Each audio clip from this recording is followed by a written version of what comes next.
You ask Tiger to solve. This deals with linear equations with one unknown. The final result is x equals 14 over 5. Let's solve it step by step. Simplify the expression. Expand the parentheses. Simplify the arithmetic.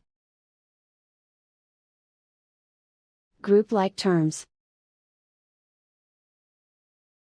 Multiply the coefficients. Expand the parentheses. Group like terms. Simplify the arithmetic.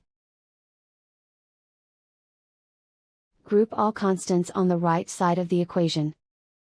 Add 16 to both sides.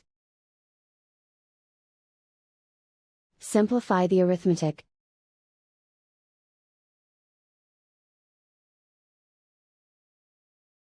Isolate the x. Divide both sides by 10.